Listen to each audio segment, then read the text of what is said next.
Jangan pernah lelah belajar jika kamu tidak mau menderita karena kebodohan. Itu catat itu sebagai pengingat kan. Gelar jabatan akademik itu adalah melalui mengumpulkan kredit point yang di dalam pendidikan itu kan ada 3 ya. Semasih kita muda kan kita punya banyak energi ya. Benar. Nanti kalau kita sudah tua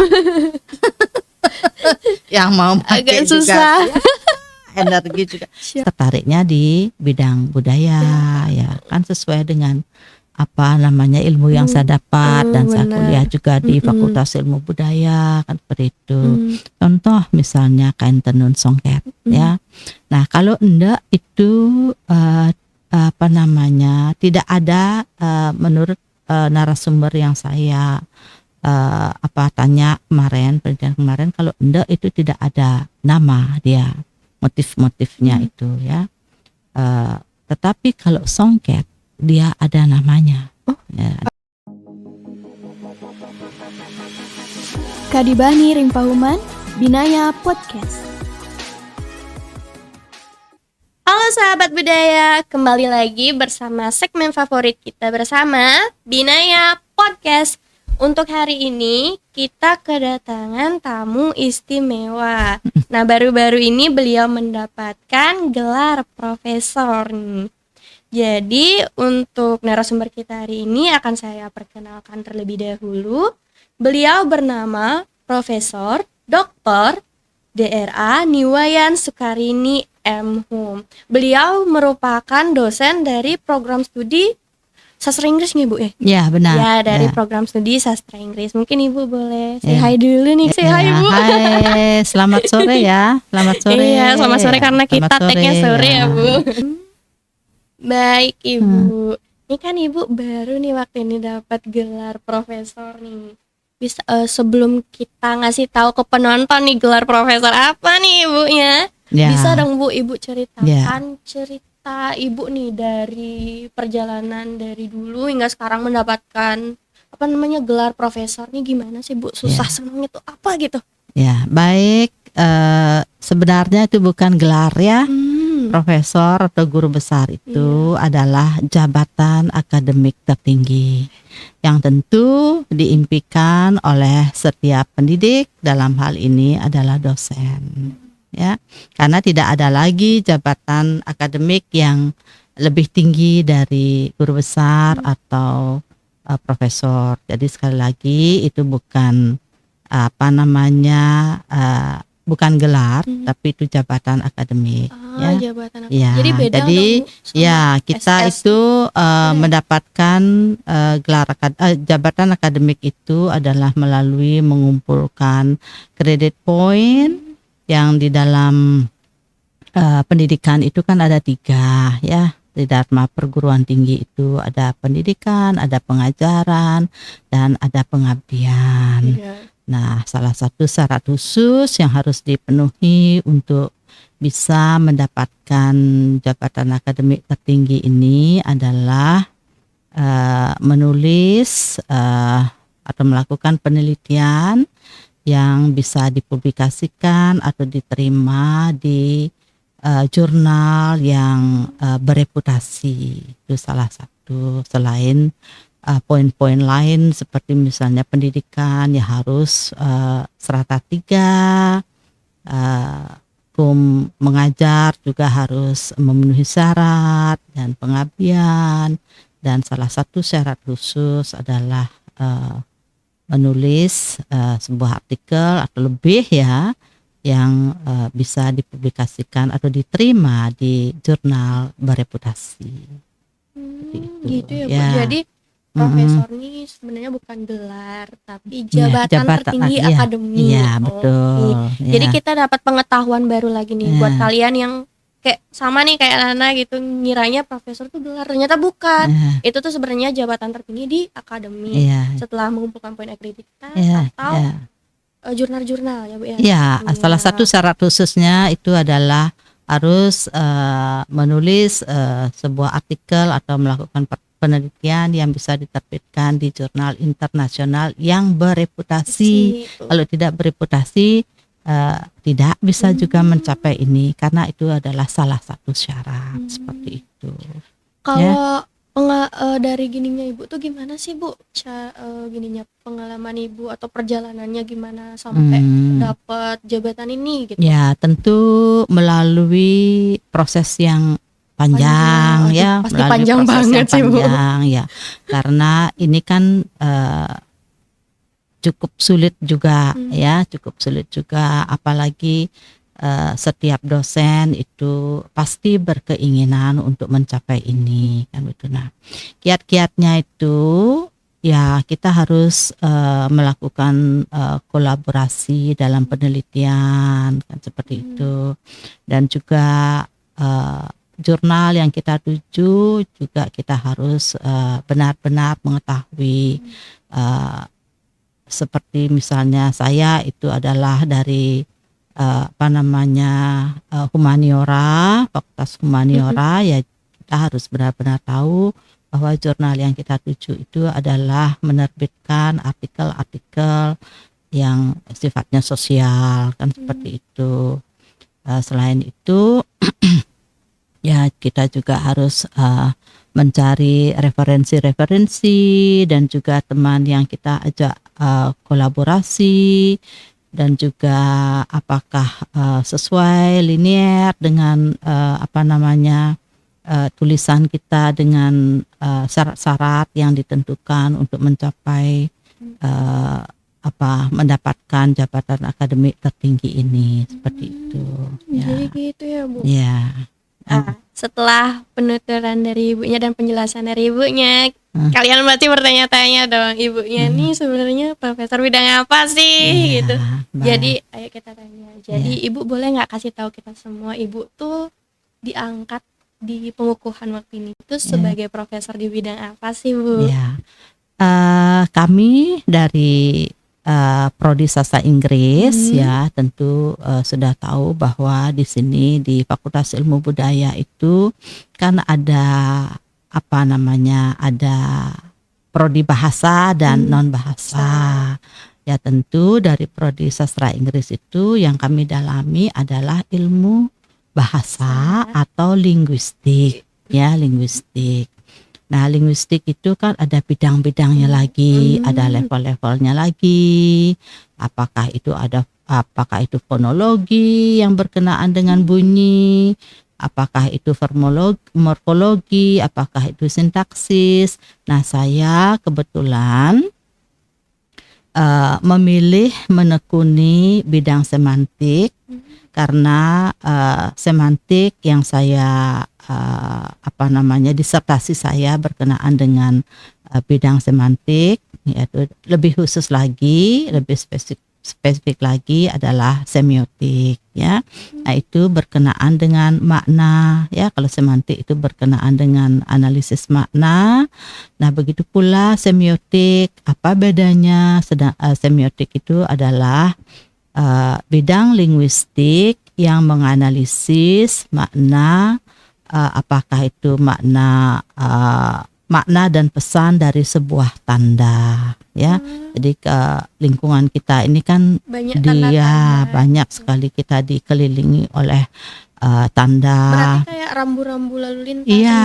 Iya. Jadi bagaimana memahami tanda secara secara tepat kan, supaya tidak salah tafsir kan begitu, supaya tidak salah pemahaman kan seperti itu. Jadi semiotik itulah ilmunya itu.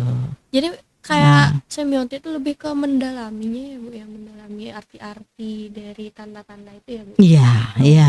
Iya. Kalau ngomongin ini saya malah jadi kepo gitu Bu. Kalau waktu gininya pengukuhan yang baru saja ini, Ibu tuh angkat tema apa sih Bu sebagai gininya? Ya tentu tidak jauh dari tanda ya, bagaimana kita menafsirkan atau memahami tanda, suatu tanda yang kita lihat ya. Jadi itu dari teorinya Peirce dan dari teorinya sosur itu mereka adalah ahli linguistik, dan yang satunya adalah filsafat, tetapi mendalami juga linguistik. Sosur itu terkenal dengan teori diadiknya, sedangkan Peirce terkenal dengan trikotominya, ya. Jadi kalau sosur itu memahami makna suatu tanda itu karena adanya relasi antara dua entitas, yaitu antara penanda dan petanda, ya. Penanda itu adalah bendanya, sedangkan petanda itu adalah konsep, seperti itu. Sedangkan Peirce itu antara tiga entitas, dia ada representamen, ada objek, dan juga ada konsep. Tetapi yang paling banyak trikotomi Peirce yang digunakan untuk analisis tanda itu adalah trikotomi kedua, yaitu antara hubungan objek, ikon, dan simbol, atau icon, simbol, dan objek, seperti itu. Kalau mungkin contoh tuh ada nggak sih Bu? Soalnya saya Ya, belum begitu tangkap gitu loh. Dalam memahami atau menganalisis makna suatu tanda itu kan itu ada ada suatu kesepakatan, ya, ada suatu kesepakatan. Misalnya ini meja, ya, ini meja, ini bendanya, ini meja. Antara penanda dan petanda itu ada hubungan yang disebut hubungan manasuka, ya, hubungan manasuka atau arbitrary, ya. Jadi tidak harus bahwa benda ini jika dihubungkan dengan fonem yang membentuk kata meja itu kan tidak harus, ya, kalau harus sama itu kan susah, kan gitu. Nah, itulah sebabnya bahwa antara bentuk dan konsep itu ada hubungan manasuka, ada suatu kesepakatan bahwa ini meja terbentuk dari 4 fonem, fonem M, fonem E, fonem J, dan fonem A, seperti itu. Ya, jadi dalam menganalisis makna tanda itu ada yang berdasarkan suatu kesepakatan yang disebut dengan conventional judgment, yaitu kesepakatan masyarakat, kesepakatan bersama. Ada juga yang tidak seperti itu, ya. Kalau kita udah ngomongin sampai sana nih Bu, saya jadi kepo lagi nih Bu soal apa sih judul disertasi yang waktu ini Ibu angkat. Dan itu tuh kegunaan disertasi sama bidangnya Ibu tuh besok di masyarakat tuh gimana sih ininya? Disertasi atau orasi?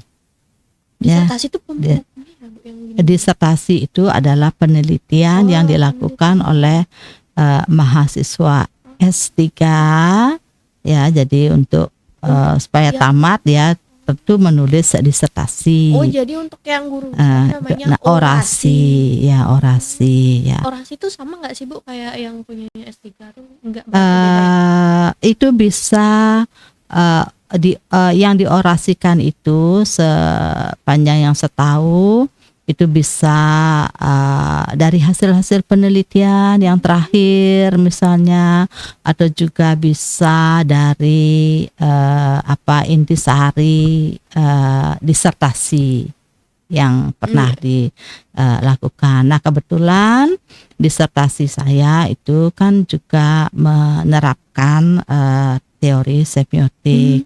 Nah, saya ambil dari sana orasi saya seperti itu. Ya. Kalau penerapan bidang profnya nanti di masyarakat tuh bisa dimana kasih Prof? Ya, baik. Untuk di masyarakat, ya, pertama misalnya kan linguistik, suatu ilmu itu kan harus terus berkembang, ya. Harus terus berkembang. Jadi begitu banyaknya fenomena, variasi berbagai tanda yang ada di sekeliling kita, Ya, siapa tahu dari sekian data atau ragam data yang begitu beragam itu kan bisa nanti teori yang sudah ada itu kan bisa terbantahkan kan seperti itu ya. Jadi untuk ilmu linguistik sendiri itu jadi pasti akan terus ada manfaatnya ya, akan terus up to date dia seperti itu Di ya. masyarakat. Nah, kalau untuk masyarakat ya supaya akan ya mereka juga paham, oh tanda silang ini apa, bukan tanda umpamanya kan ada tanda lalu lintas misalnya ada lingkarannya merah, warna merah, di tengahnya putih itu kan itu sudah paham bahwa itu artinya berhenti atau dilarang lewat jalur ini kan Iya, seperti itu. Seperti marka-marka jalan itu kan kita harus paham supaya tidak terjadi pelanggaran-pelanggaran kan seperti itu. Nah, itulah gunanya memahami tanda umumnya yang sudah ada kesepakatan bersama. Ya, kesepakatan bersama itu. Ya, misalnya kita pergi kita pergi ke suatu daerah misalnya, tentu kita perlu, kalau kita tidak membawa bekal, Mengetahui gitu. ya membawa bekal kita iya. misalnya, aduh di mana nih cari tempat makan gitu umpamanya. Iya. Nah, kita Lihat tiba-tiba tanda-tanda. melihat tanda ada garpu, sendok, oh di sini dekat kan begitu. Kalau ya. selain garpu sendok ada nggak sih Bu tanda-tanda lain untuk Iya, menunjukkan ada. makan tuh biasanya? Oh, kalau menunjukkan makan, ya itu yang paling umum ya, yang paling umum ya. Mungkin juga ada gambar-gambar makanan kan seperti itu ya. Ya. Kalau misalnya ya Bu, saya kan sekarang mau pergi nih kemana, terus tiba-tiba saya nggak tahu jalan atau tersesat di mana, kan itu pasti ada tanda ya Bu ya. Iya. Tapi kadang-kadang, ini Bu yang paling saya bingungin nih sepanjang saya lihat tanda. Saya tuh belum tahu, kan biasanya di jalan tuh ada garis putih, Iya. ada juga garis Kuning. 2, tapi itu warnanya kuning. Itu tuh gimana sih? Apa sih yang membedakan garis-garis itu Bu? Ya, kalau tanda lalu lintas terus terang saja saya kalau apalagi marka jalan ya, saya tidak begitu jelas, tetapi yang jelas itu adalah penanda. Penanda yang sudah disepakati bersama. Itu tidak bisa lagi dicari maknanya sampai mana gitu ya. Tidak bisa Berarti lagi. sudah ada kesepakatan. Iya, sudah ada kesepakatan bahwa tanda ini loh artinya seperti itu. gitu. Misalnya ada longsor, kan ada Iya, biasanya. gambar isi Terus misalnya ada orang kecelakaan atau kasus apa, ada penanda yang kuning Iya, yang gitu. iya, Oh. seperti itu ya.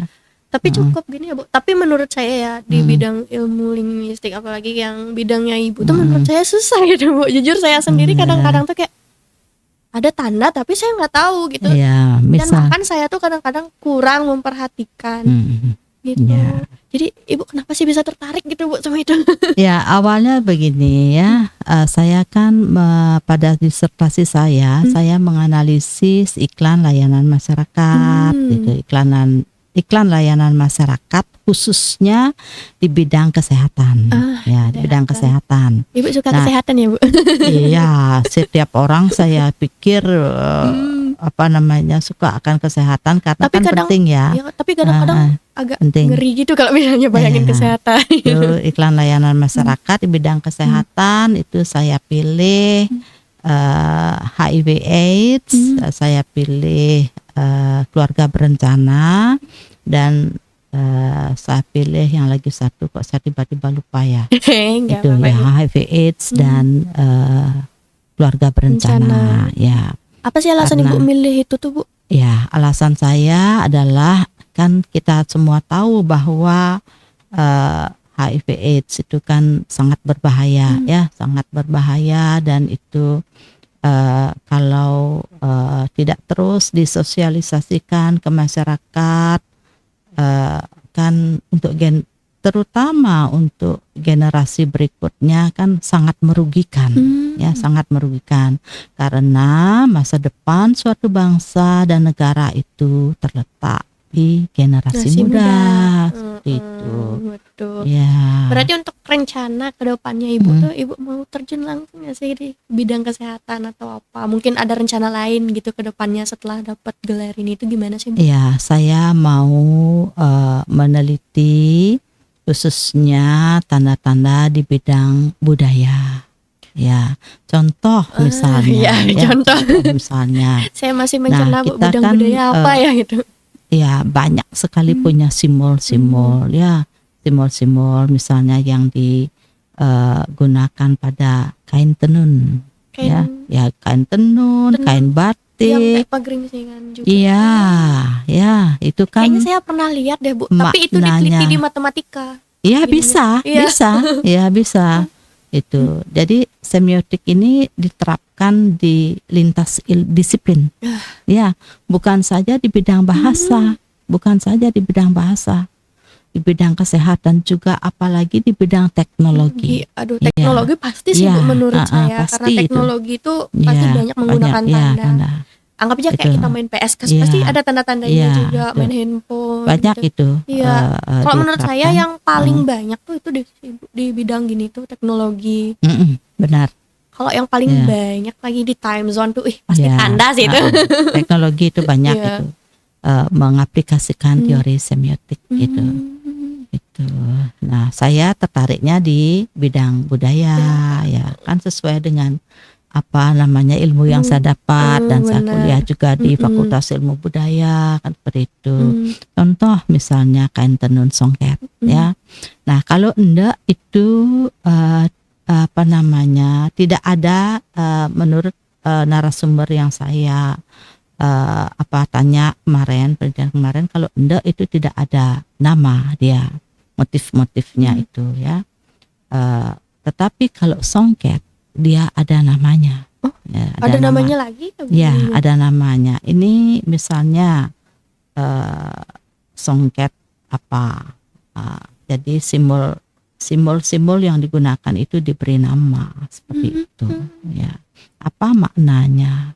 Dan kan kalau dulu kan enggak pun begitu, batik pun begitu, bahwa kalau yang simbolnya ini orang-orang tertentu yang bisa mengenakannya, tidak sembarang orang, kan seperti itu. Kan penting itu untuk pelestarian budaya itu supaya diketahui oleh kalau masyarakat. setahu saya dulu sih kan songket tuh mahal ya katanya Bu. Tapi itu asli Indonesia atau Malaysia sih sebenarnya Bu? Ya kalau itu saya maaf kurang tahu ya dari mana sebenarnya asal dari songket. Songket itu karena kalau budaya Asia itu, apalagi Asia Tenggara itu kan banyak mirip-mirip ya. Iya benar banyak Bu, mirip-mirip ya, banyak sekali mirip. Tetapi simbol-simbolnya itu, motif-motifnya itu tentu tergantung pada daya kreativitas di mana budaya itu berkembang, tumbuh gitu. Ya. Jadi dari Ibu nih kita jadi tahu gitu ya, misalnya di bidang linguistik, apalagi di semiotik ya Bu ya. Semiotik, tanda-tanda ini apa aja sih yang ada. Terus Bu, Ibu boleh ada? Ya? Boleh Bu, boleh banget Bu. Ini juga ada cemilan, nggak apa-apa Bu, beneran.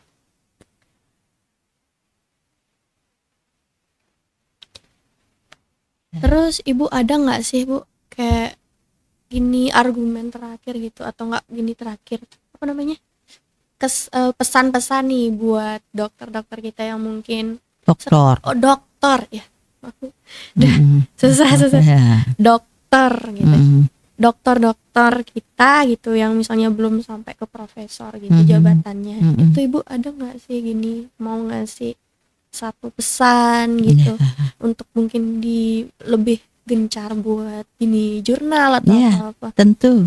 Itu sudah saya lakukan. Itu sudah saya lakukan.